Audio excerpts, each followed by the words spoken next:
Hi everyone, welcome to Psychedelic Conversations. This is your hub for engaging in deep conversations around serotonergic hallucinogens that alter perceptions, affect cognitive processes, induce mystical and spiritual experiences. Enjoy the show.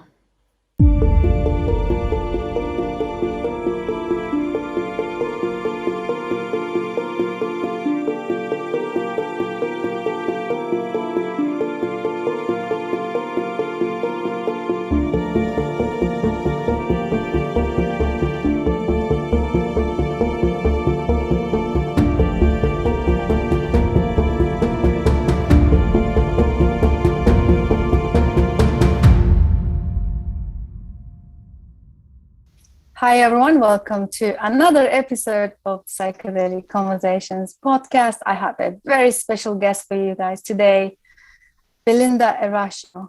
She is of Diné, Navajo, and Ashivi Pueblo of Xenia descent, residing in Arizona. She is the wisdom carrier, healer, and the founder of Kaloki. Belinda holds degrees in health sciences, technology, and public health. In addition, Belinda has participated in the Multidisciplinary Association for Psychedelic Studies, MDMA People of Color Therapy Training Program. She's an international speaker on issues that impact Native Americans in the United States. So honored to have you. Welcome. Thanks for joining us. Thank you, Susan. Yat e beneshik e doshe dene, which means in my Dene language, it means that everything is good upon the surface of the earth at this time, my relatives and my family. So we automatically, in my culture, we automatically build relationships with one another. And before we begin, Susan, I also like to offer a land acknowledgement to the ancestors of this land. I live in the Phoenix area in Arizona in the United States, and I want to acknowledge the Otham people, which we know as the Pima, the Peeposh people, which are the Maricopa, the Auction people of the mouth of the Wash, and the Fort McDowell Yavapai Nation. We do this as Indigenous people to honor each other when we're doing a land acknowledgement. It's really important for us to understand.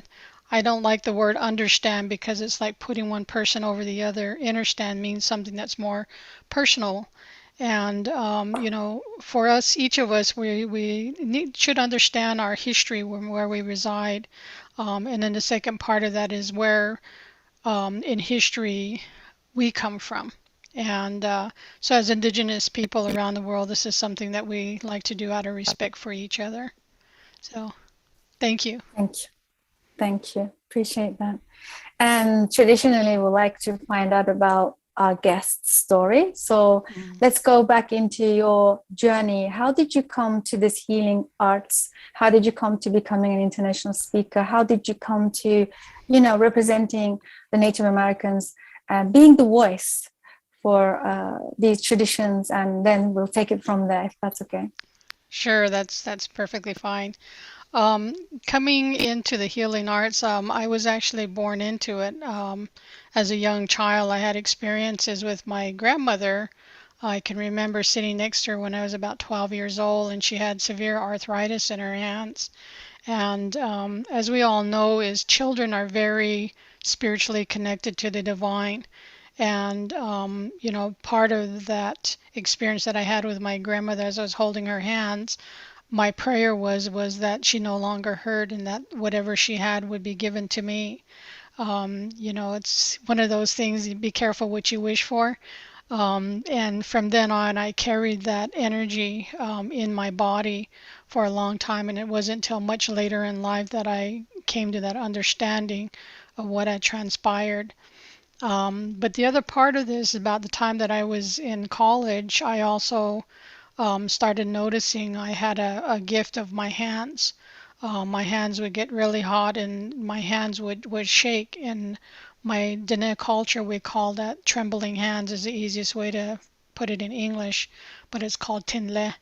And a person that has that gift has the ability to use their third eye using their hands. So if I, have that experience, if I close my eyes and my hands are trembling, then I can start to see the images of what either is transpiring with that individual or what is happening. And I used to be afraid of that gift, like many of us that are very intuitive. We sense these things, and we sometimes talk to our family members, and they don't believe what we're seeing or what we're experiencing. And so a lot of times the tendency is just to push that underground and ignore it for a long time, which is really what I did. And it wasn't until much later in life, like I was saying, that I started to come back again. And then when I was in my professional career, I got really sick with a very severe um, bout of systemic lupus. I had a really bad flare to the point where I had to be hospitalized. My body was shutting down. And for those of you that don't know anything about lupus, it's actually an autoimmune disease where the body thinks that it has a virus or an invader, and then it starts to overproduce white blood cells and starts attacking the organs, even though there's nothing wrong with them. It is very painful from every single joint in your body, and then everything just stiffens up. And so I went through that experience, and that experience brought me into going back to my original teachings of the Diné people. And so I had to sit in a ceremony for about 9 days, day and night, helping to heal and make peace and, heal all those energies that had, transpired from my earlier lifetime. And it really brought me into what I do right now. For 26 years, I worked as almost like an environmental engineer. I inspected power plants, and but I knew that there was really still a much more deeper calling that I had, and I was really being drawn to it more and more. And by heaven's sakes, I was given the opportunity to retire early, and I was also given a nice severance package, which allowed me to open up my businesses and really focus on this journey of healing and providing this education and this platform for what I do today and getting involved with trauma healing and those types of things. And my hope is to use these skills for people of color, but also for Native American and Indigenous people, because as we know, they have a very tainted history of colonialism. And so that's one of the things that I hope to use these skills for. So that's just a little bit about who I am. I love that. Thank you so much for sharing and opening all the, history of where you come from and how you came into this. Is very profound. I actually came across an amazing talk that you've given.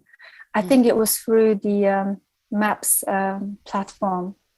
I can't remember exactly, but I will dig it out on YouTube and link it into the comments. I think everybody should really listen to that conversation. I was really moved by that. That's how I came to, that's how you actually came into my awareness.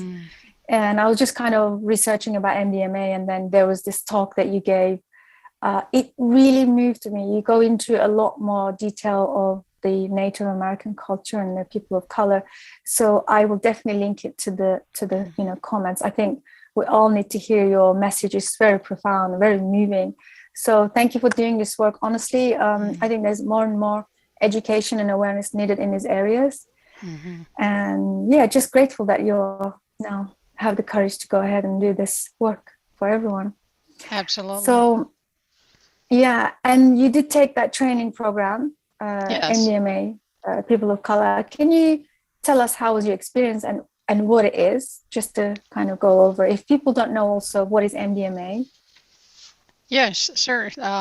So I'm currently, in part of their therapy training program, and it's a 5-part training, which includes 14 hours of an online training, 6-7 days of a retreat, and then there's also an elective that you have to do, which is usually a day-long episode, and then there's a 6-hour role play and practice session where you're actually sitting down with the client and walking them through their experience, and then there's actually a supervised experience. So I'm about, I would say, 75% through that. because we are still in a place where MDMA in the United States is still illegal to use. We have to wait to finish out the last two parts of that until we get approval from the FDA, which is the Federal Drug Administration here in the United States.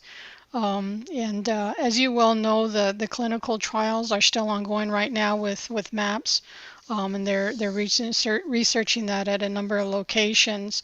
And there were two initial studies, MAP 1 and MAP 2, which are really random, double-blind, placebo-controlled, multi-site clinical trials that are being taking place basically all over the world. I think there's also one in Israel and a couple of other locations. But the whole idea is to have anywhere between 200 and 300 participants with severe post-traumatic stress disorder from any cause, in ages between 18 and older. And the more recent study that was done has really showed some very highly statistical significant results, and an excellent safety record in terms of the way that the therapy is being administered. And just to share with you a little bit of the statistics, 67% of the participants thus far who received 3 of the MDMA-assisted therapy sessions no longer qualify for PTSD diagnosis, which is pretty significant.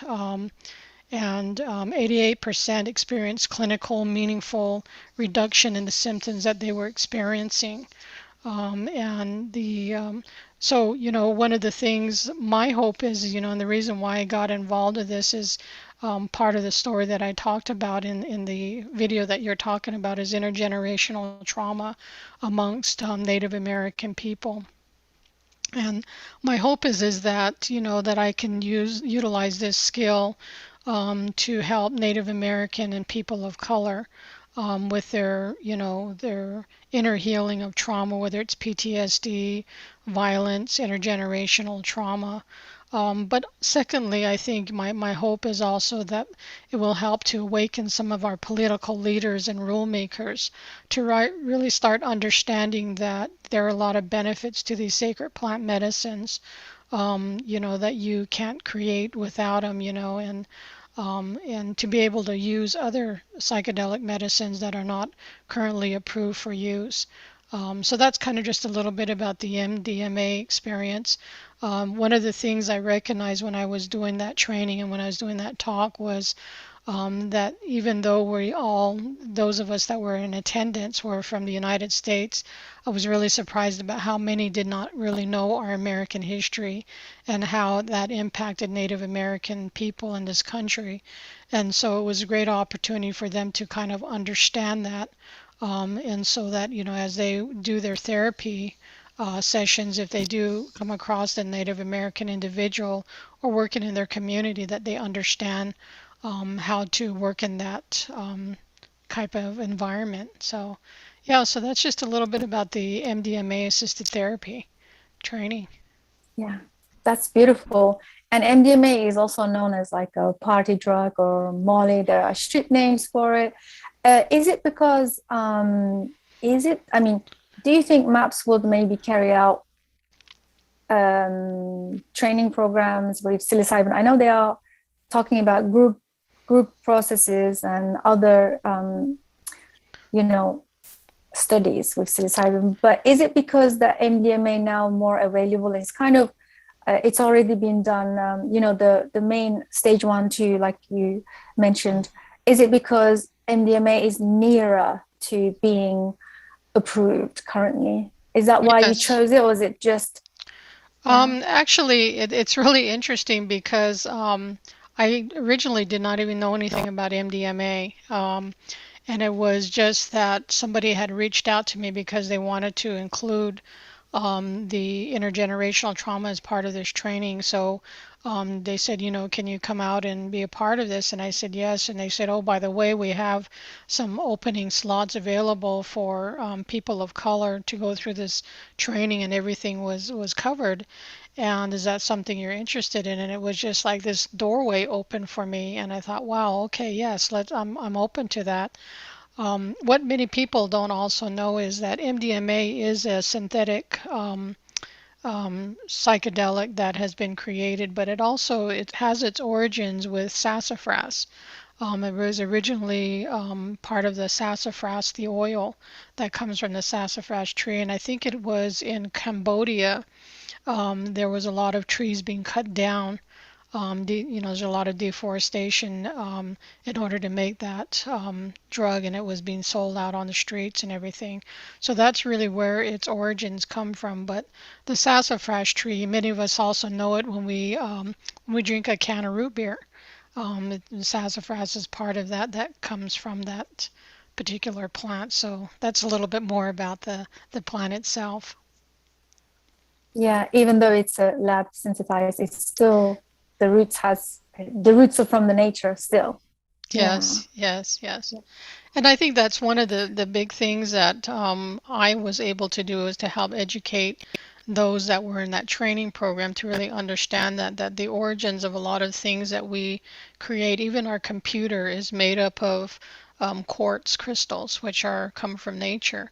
And one of the things that I did when I was at that training was I went out and did some prayers to the sassafras tree and explained to it what it was being used for, because I had this inner knowing that there was disharmony with the medicine. And our training initially, when we first started off, kind of started off a little bit rocky. And I asked the question, has anybody done any prayers or ceremony or anything like that? So I took it upon myself to go out to this little area that had a forest, and we found a sassafras tree, and I made some offerings, and I prayed, and I told it what it's being used for, and I asked for its forgiveness for those that have used it and mistreated it.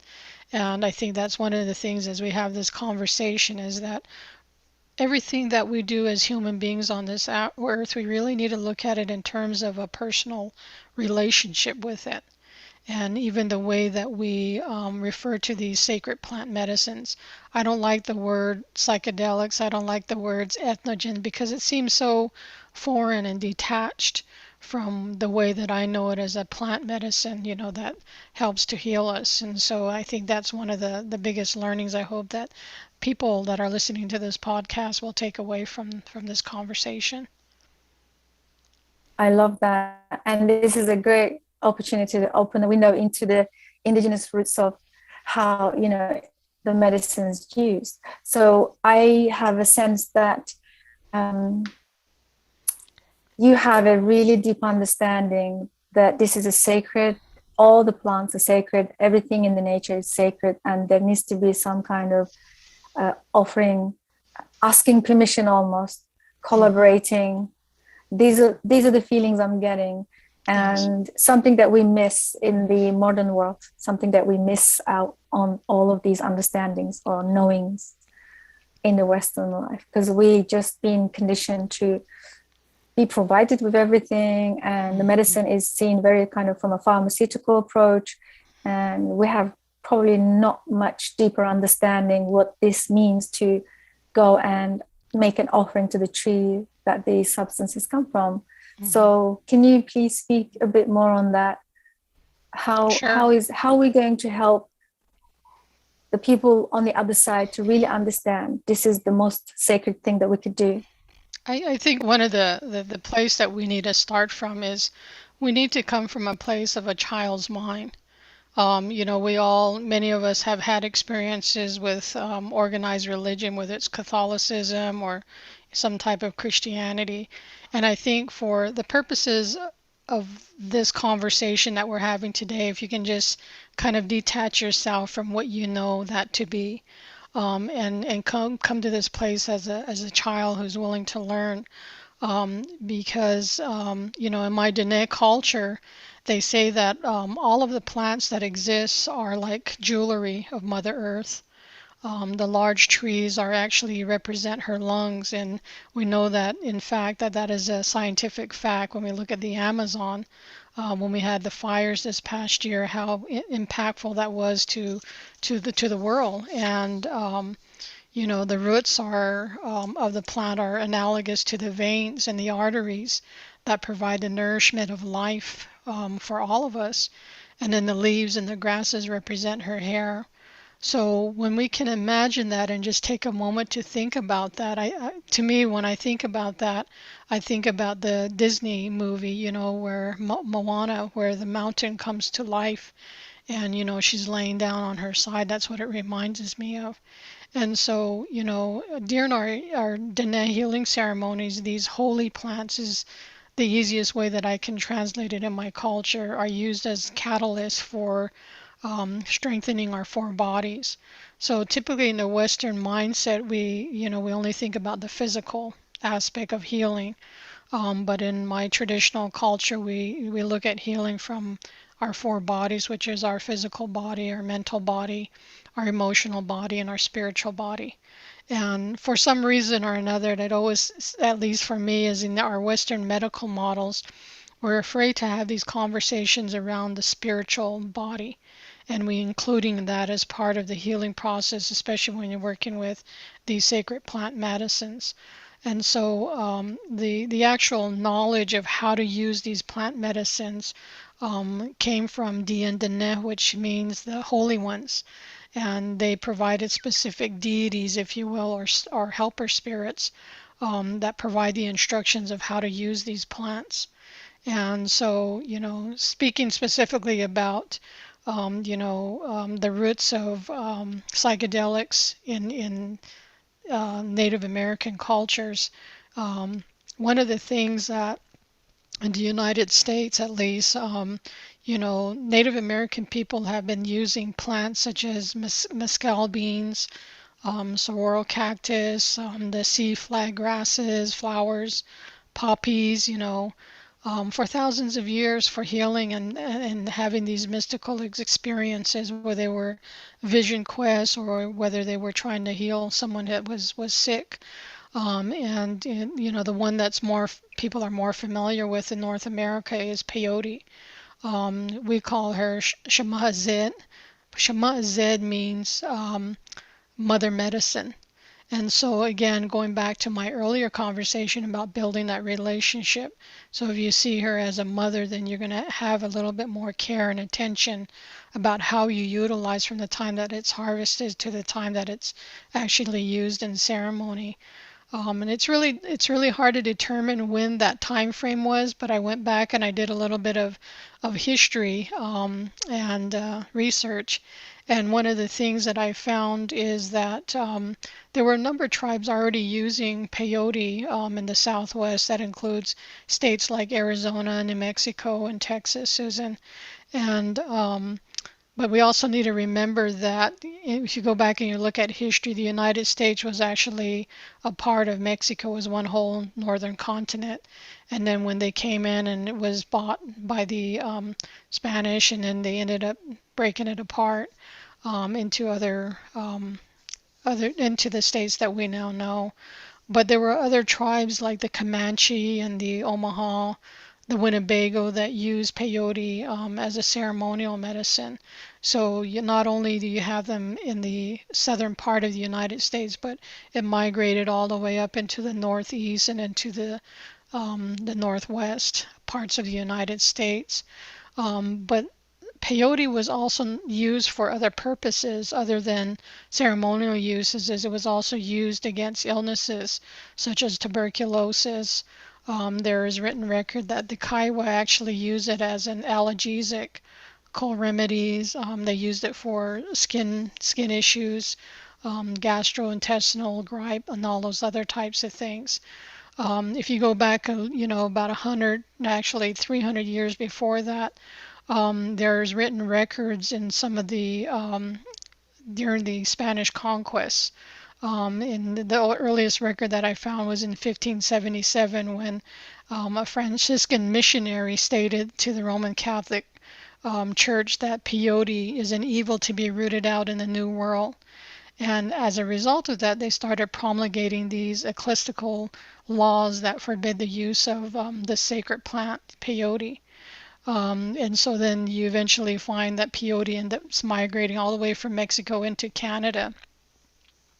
And so, so that's kind of the history of just one particular psychedelic medicine or the ethnogen. I refer to those as sacred plant medicines.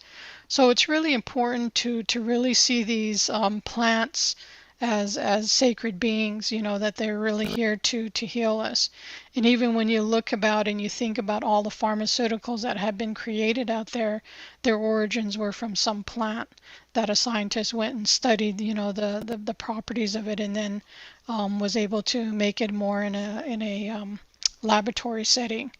I think the disfavor that Big Pharma has done is that they usually put patents on a lot of these medicines, and then they they charge enormous amounts for actually using them, which is really distant from what their original teaching was, that these plants are here to heal us.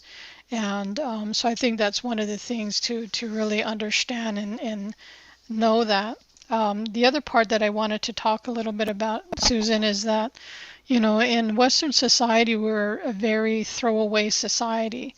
When we manufacture any type of products, the only thing that we're thinking about, at least investors in these big companies, they're just thinking about the return on investment rather than the actual sustainability of the plant. And so, that's when we all come in. We all need to be mindful about the use of these sacred plant medicines. Is it something that we really need to use, or is it just something we want to do recreational because our friends are doing it? Because we got to also think about the next 7 generations that we are going to leave behind, and what medicines will they have, for their benefit.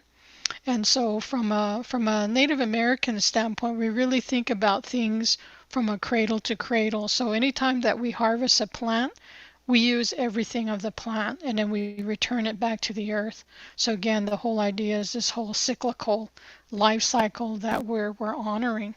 And they say that as human beings, we were put on this earth to be the guardians and the stewards of everything that exists on the earth, the water, the air.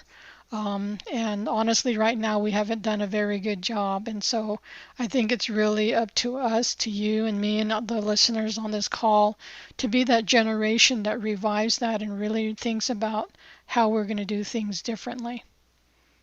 So I hope that Wow, answers your that's, question. yeah, thank you. Yeah, thank you. That's very powerful message. And one of the reasons I actually took up the minimalist approach to living, and I remember when I first began, didn't realize I had so much to let go of, so much to release from my awareness. And I didn't realize I accumulated so much. And this is the Western way of living.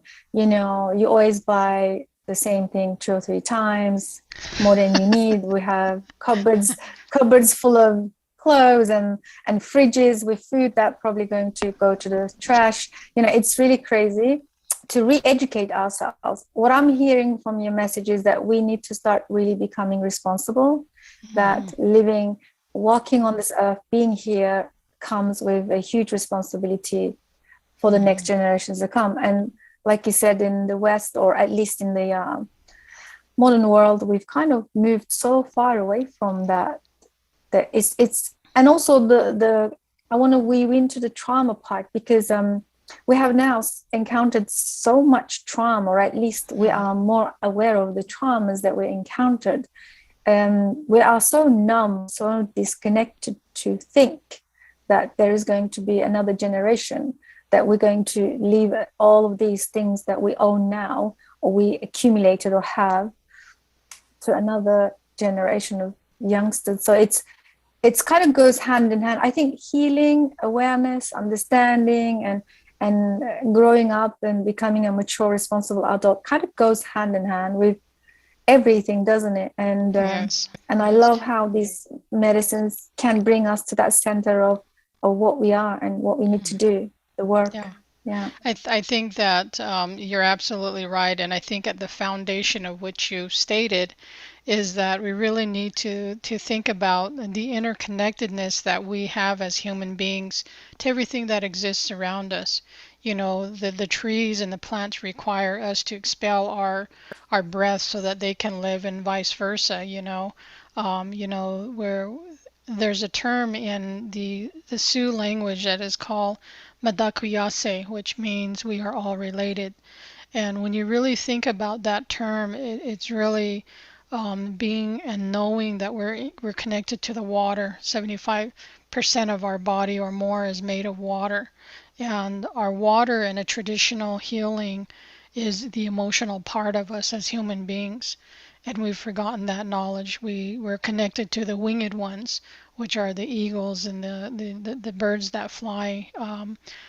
In our culture, they are the ones that are the highest and most connected to God, the divine.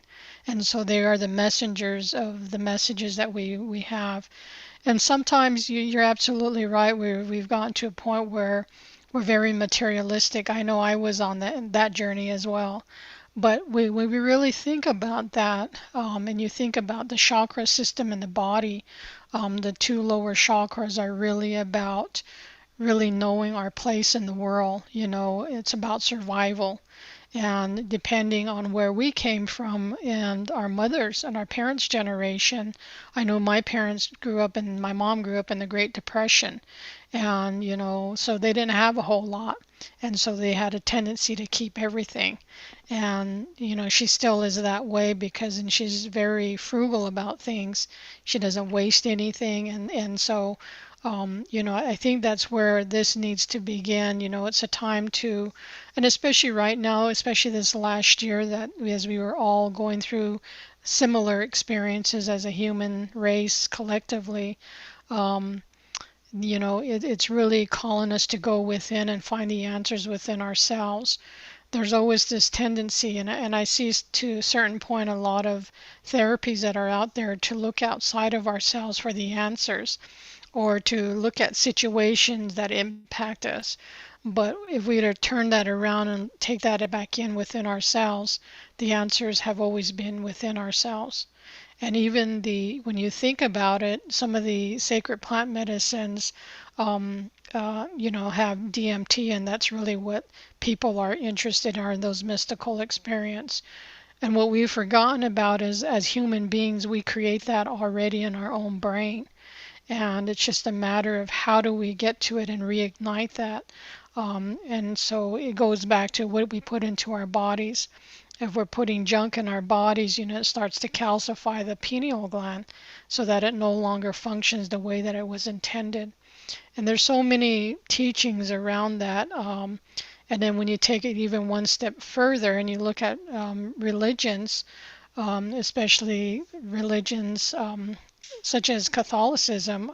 I was raised as a Catholic, so I know this from my own personal experience, is that the way that they talk about reaching the divine is that you have to go into a church to pray in order to reach the divine, and that is not true. That's furthest from the truth.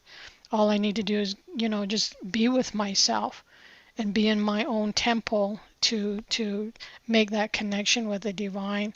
And so all of those things we have the ability to do. It's just that we've forgotten, or we were misled about what to believe and what not to believe. And so that has a lot to do with it as well. Yeah. I love those examples. And I'm also blown away with the efficacy of these plant medicines, because they seem to show us in an authoritative way, like Michael Pollan always says. They have this authority of telling us or showing us, making us feel it and understand it in our bones, what needs to happen. And I love this concept because I'm also seeing now with the New Age spirituality in the West, we're seeing a lot of people saying, oh, you don't need anything from outside. You don't need plant medicines to activate your inner DMT, inner knowing, inner awareness. Yes, true. But if somebody's led a life of toxicity, life of eating processed food for years, an environment and created a toxic environment where they are not supported, there has to be something to crack them open. I love the concept of cracking somebody open. And that's where the plant medicine's always been that for me, in my understanding, where once cracked open what it is and what we are, then we can go on to this path of authenticity and truth, and then really start to clean out the trash slowly, and then walk in this, truth. So I love all this. One thing that I wanted to say here is that the efficacy and how do we respect, because again, there's still a lot to learn, how to use ethically these medicines, because I would hate to see the medicine becoming something that, people take it so much and they don't know when to stop. Because like you said, at some point, we will realize that they are not something we put from outside, but we are symbiotically live side by side with the nature. These medicines already come from the nature, so we are them and they are us in a way. So where do you see the ethical use can be implemented here? Yeah, I agree with what you're saying, but I think, first of all, an individual needs to come to that understanding within themselves, when they're ready to really use it in a very ethical way. There are a lot of, young people, especially, that are, taking these psychedelic medicines every weekend. And, the question I would ask to each of them is, if you're not integrating those experiences, and really learning from the lessons that it's trying to teach you, then my suggestion is that it's probably not working for you. And so that's one point I wanted to make. But from an ethical standpoint, and I wanted to break this up into, a couple of points. There's a personal perspective to this, to your question about ethical questions. And I think there are ethical questions that we each that are, use these particular sacred plant medicines, that we can ask ourselves. Questions like, do we deserve to enter a space disconnected from our culture of origin? Because many of us, utilize these sacred plant medicines that are not really something that's been used in our own cultures. And so that might be a question that you might want to ask yourself. And then if so, how do you demonstrate respect and care for honoring them?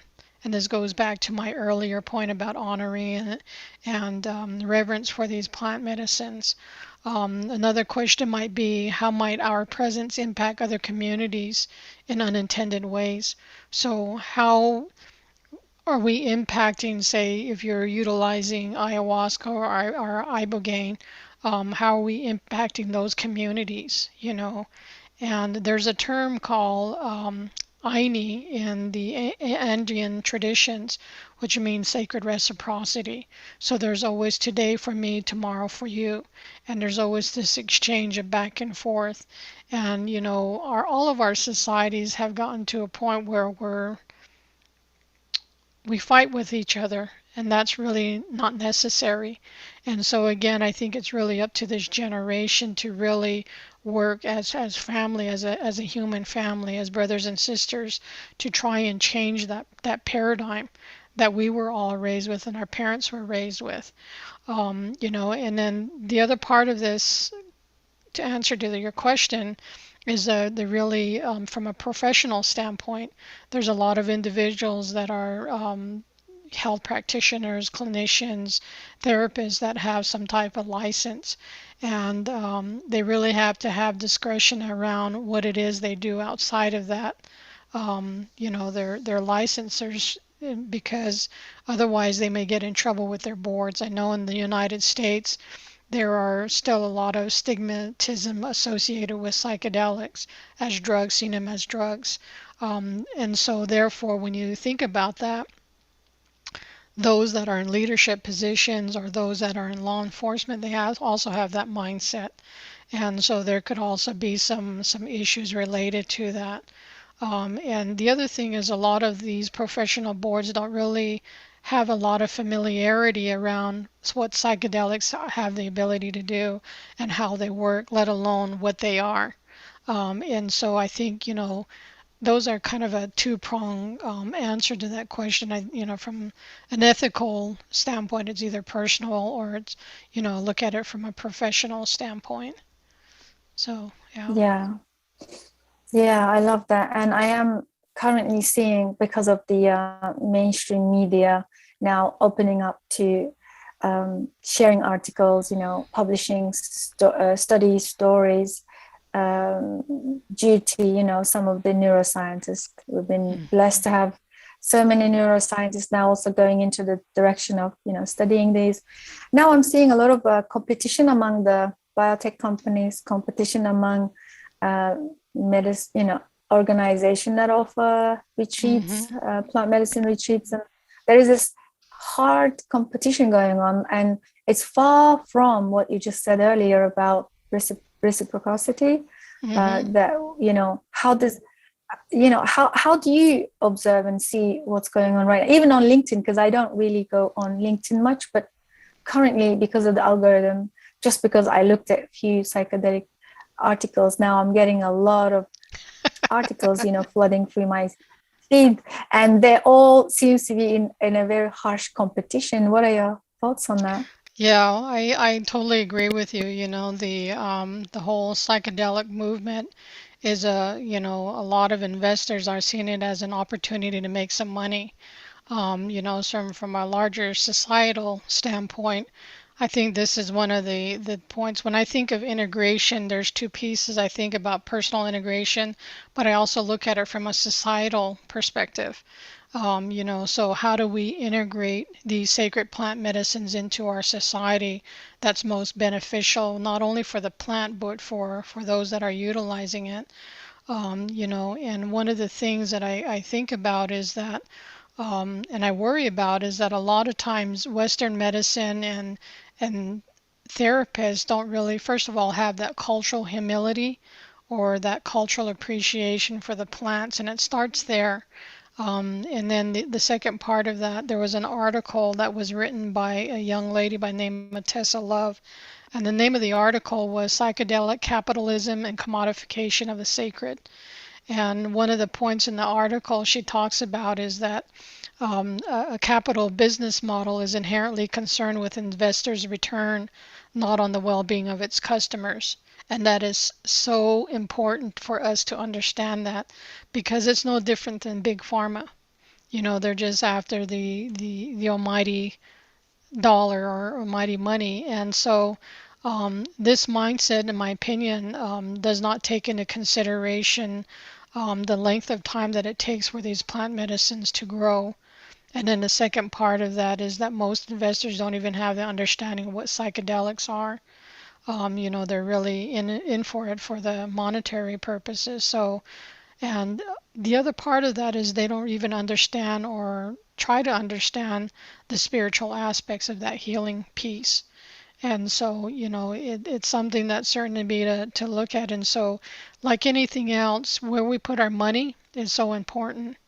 And so, are we going to support businesses that are actually looking and thinking about sacred reciprocity and giving back to the communities in which these medicines come from? I know for me, that's one of the things that I look at. I was approached earlier in the year to sit on one of these businesses to be kind of as an advisor, like an advisor, spiritual advisor. And it got to a point where everything was pretty much being held close to vest, and it really wasn't being shared, and I didn't feel comfortable with that. And so I said, this is not for me. And because my work that I need to do is much more important than that. It's really the healing of humanity. And so I think we all need to kind of be mindful of all of these things. Yeah, absolutely agree. Thank you for sharing your insights. Mm-hmm. So yeah, commodifying the sacred, that's so profound. If we can just grasp what this is.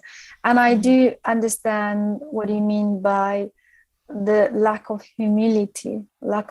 And I'm going to tie this in with the latest concepts in the plant medicine scene, where they call it psychedelic narcissism, or they say spiritual narcissism, meaning that when people take one hit of psychedelic medicine, they suddenly decide, I am the person should be giving away or administering this medicine, and I'm worthy of carrying this medicine, so on and so forth. It's kind of like, I also going to just quickly squeeze in this other concept where I read the article where it says sometimes if you don't have the foundation, because the body, again, another friend of mine talks about it beautifully. He says the body is the instrument. So it's not the medicine that you're putting from outside that's doing the work. It's the instrument that you have done the work with at first.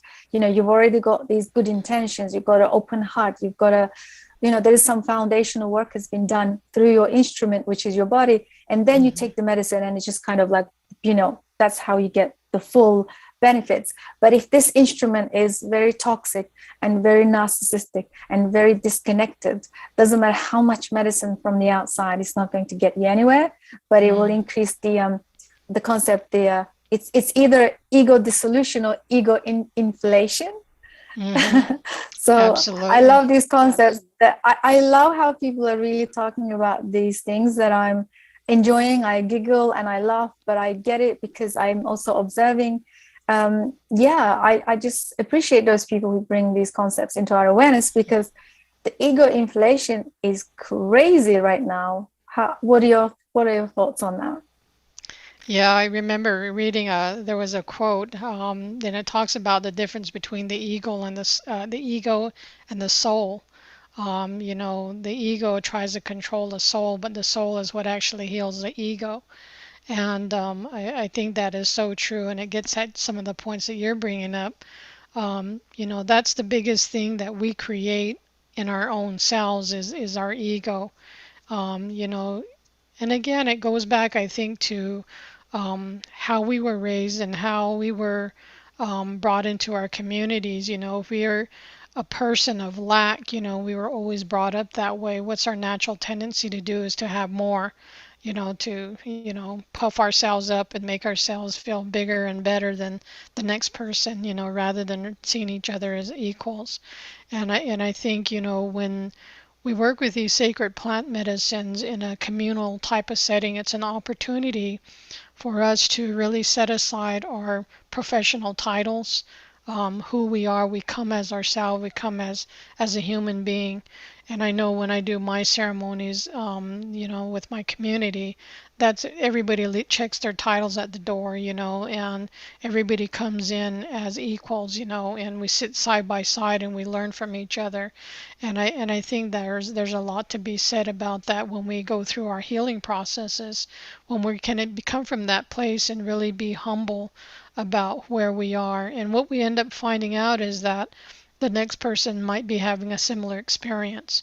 Humanity is in a place where we all know what grieving feels like. We know what loving somebody feels like, and so we go through these. We know what heartbreak feels like. And so when we come in these communal settings in a healing context, I think it really shows us that we're not alone. And so we're more likely to be vulnerable and share that, and therefore dissolve the ego. Yes, I love it. Oh, my heart opens when you say the grieving. That's my favorite place to talk about the grieving process that we've been, denied of, or at least not being taught, or not, allowed in at some level. And grieving has been the biggest concept that I've been deep diving, which came about after the plant medicines. And I truly, for the first time, I understand what this grieving is, and also holding space in a community. I love community work, by the way. I think I highly am for having these medicines in a community, in a communal setting, where it's group processes. Just because I am convinced that we have blind spots, deception, that we cannot see who we are. And the moment we're integrating it together with a group processes, it's just like, oh my God, yes, that's also me. That's also me. That's also me. I love these realizations. Yeah. So thank you for bringing I was just going to say, what it reminds me of is that a lot of the hurt that we end up having to heal as adults is really childhood wounds or the inner child.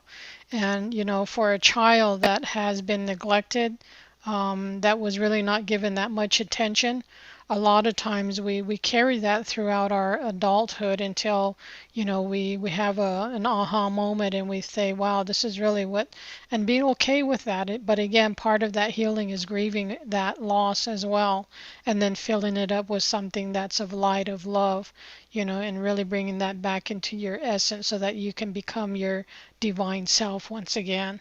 And I think at the end of the day, that's all we're all trying to get to, is we're all trying to become the divine self that we were created to be when we were a child. That's what we're all circling back to, and there's a lot of healing to this process. So, I like one of the analogies that Carolyn Miss, who's an American mystic, I guess she's called her a modern day mystic, but she talks about how we come into this world, before we even incarnated into this physical body, how our soul is shattered into 1,000 pieces. And so all of those little pieces we are gathering through our lifetime as life lessons. And so then when we become an older an adult and become an elder, then that wisdom of understanding that experience brings our soul back together. And then when it's time for us to depart, we leave in our spirit form whole again.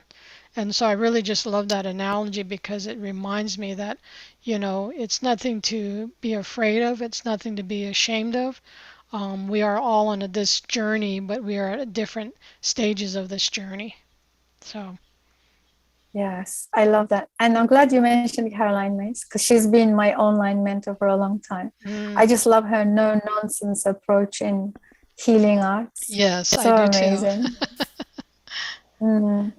Can we speak a little bit about the grief? Somehow, plant medicine work, or sacred medicine work cannot be done without this grieving process. And many of the people that I'm observing, because I see a lot of Facebook groups now growing with lots of plant medicine enthusiasts and who are willingly sit almost every weekend at another ayahuasca ceremony. And I'm seeing growing messages that almost like we don't understand this process of the plant medicine. What is it? How does the healing look like? And for me, it's always been through grieving process, allowing myself to grieve through whatever it is that I was holding on to. And somehow the grieving is a quite scary process for many of us. What are your thoughts on that? Yeah, I would agree with that. Integration after one of these experiences is so important, because if we don't take the time to really learn the lessons that it's teaching us, and then we go right back into the medicine, it's just like I envision it as an onion, when you're peeling back layers. So when you're taking these medicine, it starts to open you up, and then you got to allow that integration to happen, and then the leaves fall away, and then you work on the next layer. But what ends up happening is a lot of times we don't really go deep enough to really heal the root of those issues. And I was recently taking a course of the EMDR class, the eye movement class, and it really made me understand the beauty of our brain, and the three parts and where we hold those traumatic memories in the middle part of our brain, and how we have the ability to release some of that. And but we also need to be able to go through our own experiences of healing, whether that's through grief or just witnessing what is happening and what's unfolding in front of us, and then disassociating that emotion from the physical body. And then so when we have those experiences or similar experiences in our current time, then we don't have the reaction that triggers us. So I think it is so important. And, our cultures, many cultures, especially for men, we do a disservice to our men, because we tell them not to cry, be a big boy, and a lot of times that's just been stuffed inside of them, and so they don't know how to grieve. I find that a lot, at least people, a lot of individuals that I work with in my Native American community, they don't know how to verbalize the hurt. They don't know how to verbalize the anger, what they're feeling, so always having to give them a vocabulary list of what does this word mean, so that when they're going through that experience, they're able to verbalize that. And then, the person that's a therapist or a recipient of that information is able to help guide them or just listen. And a lot of times, earlier you were talking about a community setting. And I think one of the biggest things that is so helpful is just to be listened to, when we're going through this grieving process, is to voice it and just allow others to be there to hold that space, not do anything for us, let us be in that moment. But that's part of the healing process. So I would agree with you that is one of the biggest benefits of, these sacred plant medicines. I love that. And my latest favorite motto is heal out loud. In a group processes or a community setting, there is this concept that you can, or you choose to heal out loud by just sharing the hurt, what's carried inside, and allowing others to witness and hear it out. I think that's where the trick is, that's probably the most scariest part in healing, just being able to express it to some people so they can hear it, witness it. Like you said, don't do anything about it. Just be there. Just listen. I just love be that. vulnerable. Just be vulnerable. On the flip side of things, Susan, I think there's also dangers in the misuse of these sacred plant medicines. There's the potential for physical injury or worse, psychological distress. I see people that will, young people especially, they'll take ayahuasca and they'll take a lot with, and they're so deep in their mystical experience that they don't know how to get out. And there's a lot of doorways, spiritual doorways that you open out, and you don't know how to navigate through them. And so when they do come out of it, they're traumatized from that experience. There's also the potential for someone to get hurt, more or less, and there's the potential for prosecution, especially because a lot of these sacred plant medicines, at least in the United States, are not, they're still illegal to use, and there's criminal prosecution that, those have been, afraid of, and a lot of the underground work that happens.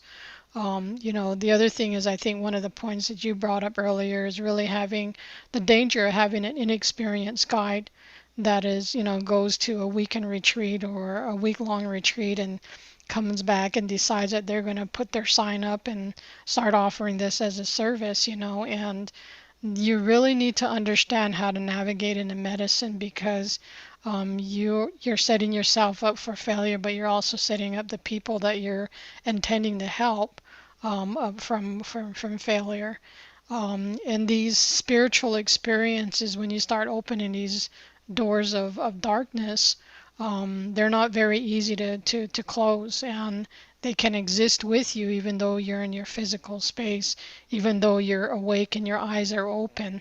There's danger in that as well. So I think people really need to be mindful of what they're doing and really think clearly about what these experiences are.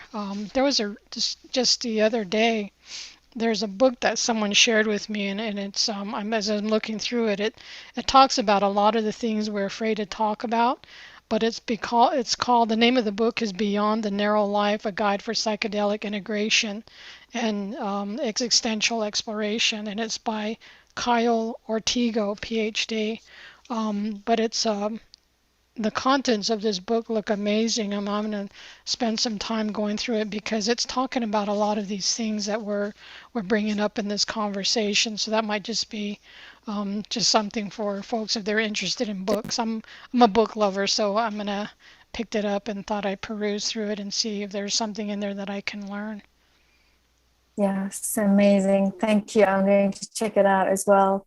And yeah, as the mainstream kind of jumping on the wagon and psychedelic medicines becoming popular and mainstream, I think now more than ever, we're going to need a lot more education, awareness, and talk about the stuff that has been avoided, um, like, really researching what they are.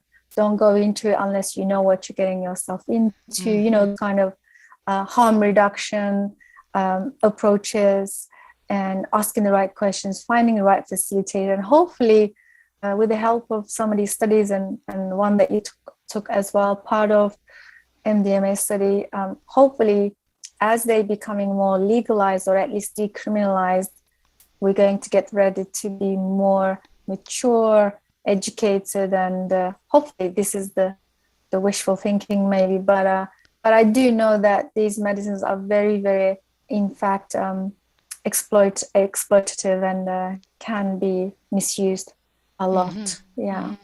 Yeah, It's scary to think about it, but I would echo what you're saying, and I would also suggest that, as you're working with the sacred plant medicines, that you really understand their origins and what their intent was for utilizing them. At least my understanding is, like the iboga is said to be used to make connections with the ancestors. The psilocybin or the mushrooms are really used to heal the inner child. So each of these plants has a different purpose for what they're being utilized for. And if you don't have that understanding, there may be the potential again to do harm, and we really need to be mindful of that. So I think that's important what you've indicated. I love it. When I was working with my favorite shaman from the Peru Shipibo tribe, Mm-hmm. uh, I was shocked when she said to me, "You're from Europe," she said. Um, you do realize, she said, you guys have some of the most amazing plant medicines. I was like, I didn't know any of that, because right now it feels like there is a lot of conversations around, ayahuasca, mescaline, psilocybin, and these medicines almost like originated from Mexico, Mexico, Native America, Peru, Amazon. And then there's the Europe, and then there is, East. I know, like now, obviously, a few years later down the road, I researched my own origins and Europe, and, realizing that I actually come from a lineage that back in the day had a lot of shamanic work. It was just one of those things that they utilize a lot of medicines that exist in Europe even now. So I think it will be a good start for our listeners that to really go back into the origins, where they come from, and really look at like what medicines their land offered, and their lineage, and how they used and utilized these medicines. I think it's a great way to kind of open up a door into the medicines. Yeah. And I Yeah. think there's different ways now of using those medicines that maybe weren't used in the past. Like I was saying earlier, there are different kinds of grasses, flowers, poppy seeds, belladonna. All of those were used for some way as a ethnogen in the past. But I also would also ask people to also think about things like flower essences, where you can infuse them, with the moon, because all of our cultures around the world use the energies of the cosmic realm, whether they were from the stars or the moon or the earth, and to really utilize that as a way. And there's, those plants are plentiful. And there are things that you can also use for healing. There are other things like sound healing that can help and resonate with different parts of the body, where you may be storing trauma.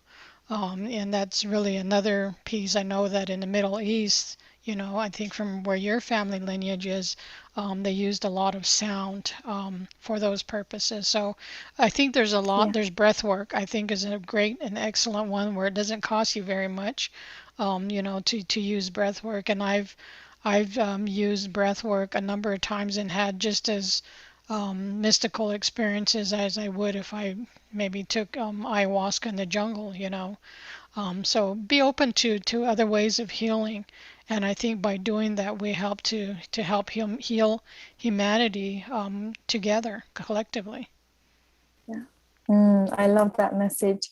You know, and also like tracking back into your lineage and honoring them as well, honoring our ancestors. Hmm. Because whoever you are, even if you're living in a hustle bustle, modern, civilized city, you do have a lineage that goes hundreds of years back. And you do have those ancestors who took these medicines to their heart and really utilized them in the best way they, you know, learned as well. They really invested and learned and kept them sacred. So I think it's just so good, just because like it kind of shows us how rigid, how small-minded we can be when technology, through the technology now, we learning about ayahuasca, and it sometimes feels like there's no other plant but ayahuasca. But like you said, there's so many things out there that we could just can be open-minded about it, isn't it? It's just beautiful to know that. Yeah. Right now, for those of you that are a little bit more new age, you think about our DNA that resides in our bodies, and the wisdom that it carries, because that is the connection that we each have to our ancestral lineages. And sometimes if you come from a community that were drummers, sometimes that's all it takes is going into a meditative state using a drum, and it helps to activate it wakes up, so to speak, the DNA in our body, and reignites it, so that we start to have those remembrances of who we are and what the purpose is that we came to this earth for. And when we're open to those kinds of suggestions, I think it helps us to really be a better person, to be a better human being to each other, and that is my hope, is that we all, put down our fighting tools, and start to really look at each other as a human family, because that is the only way that we are gonna heal and be here for each other. But also, more importantly, to leave a legacy for the next 7 generations. In our Native American cultures, when we make decisions about our own societies, we don't think about ourselves. We think about the next 7 generations that are going to come and what their benefit would be. And so, if that helps all of you that are listening to understand that in your role, at this time, in looking forward and being that visionary, I would suggest that you also think about that as well. I love that. Thank you so much. This is so Oh, thank beautiful. you. Thank you for Such having me. grounded. Oh, such a pleasure, and such grounded messages. So grounded and humble, and it just, yeah, humbling to just reflect and reinforce these messages and wisdom. So as we're coming and to the end of our conversation, just wanted to ask about your future projects. What Hmm. is happening? And also, can we talk about collage? Collage, Yes. hopefully I'm saying it correctly. Yes. Your So, project, what, yeah, what do you offer, and then current projects, if you don't yeah, mind. one of the big projects that I'm working on is my community. We've created a church. It's called the Church of the Eagle and the Condor, and there's a website. I'll forward that to you. And the reason why we created the Church of the Eagle and the Condor is based on a prophecy of the indigenous people of North and South America. And the prophecy essentially goes like this: is that the people of the north are the people of the mind, and the people of the south are the people of the heart. And when the prophecy says that when the two come together, the eagle and the condor, then humanity can heal. And so, one of the biggest things that we're trying to instill in others is the importance of sharing a lot of these ancient original teachings. And so, we're using this church as a way to share that, whether it's ceremony, whether it's some of the traditional teachings. And, I encourage everybody to sign up. We have a newsletter that comes out every quarter. In this very first edition, we talk about a little bit more about the eagle and the condor prophecy, but I also talk a little bit about the Dene way of philosophy of healing and what that looks like, so you can learn a little bit about that. But one of the big things that we are trying to do as part of the Church and the Eagle and Condor is we are in the process of trying to, how would I say, we're trying to get the use of ayahuasca as part of our sacred sacrament in our community to be allowed in the United States. And it's unfortunate, but it's one of those things that a lot of these creations of the church and the use of these medicines, especially like with ayahuasca, it's considered a Schedule 1 um, drug, in the United States. And we're not using it in exorbitant amounts, but it is what it is, and so we have to go through this long legal process. And so we've been doing that, and there's more to come of that. And there's a lot of other ayahuasca churches that are small churches in the United States and elsewhere that are really watching activity. So we're keeping all of that information on the Church of the Eagle and Condor website. So if that's something that interests you about what we're doing, and we're also looking for support to, because at some point we're going to have to probably go to litigation, which is a expensive proposition, but we realize that.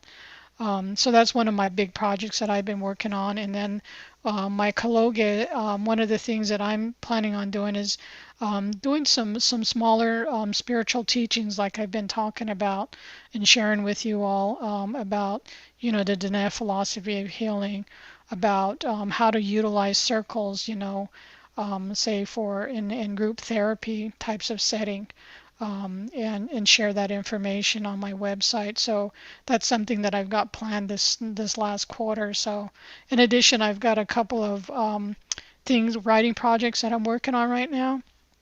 I'm actually in a process of writing a chapter for a book called Psychedelic Anthology that's going to be published, I believe, next year in Canada.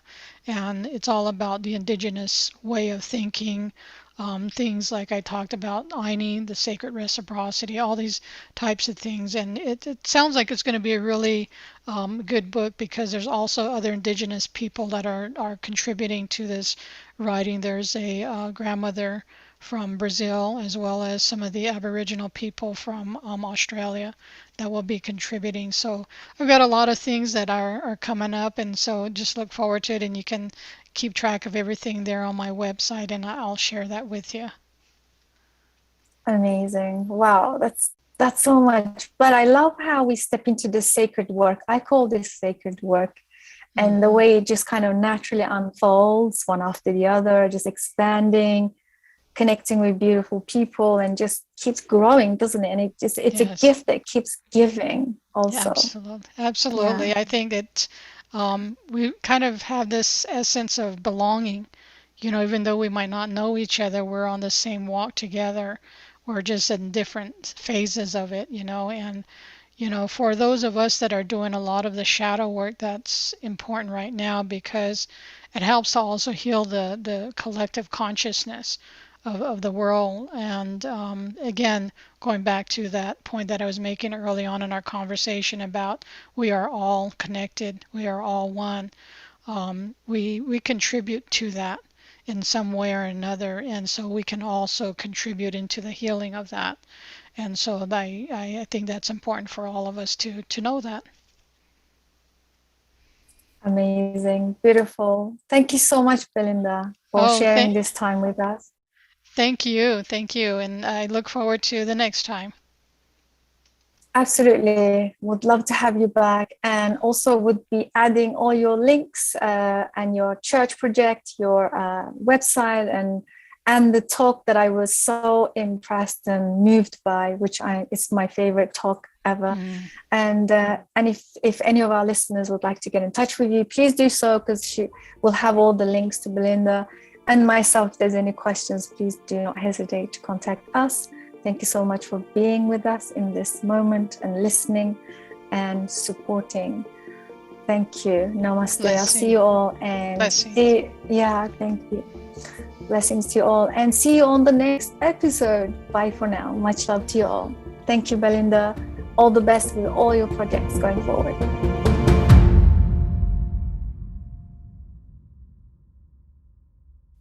Thank you so much for joining us. Psychedelic Conversations podcast is designed to educate, inform, and expand awareness.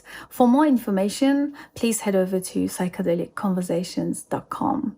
You can also share with your friends or leave a review so that we can reach more people.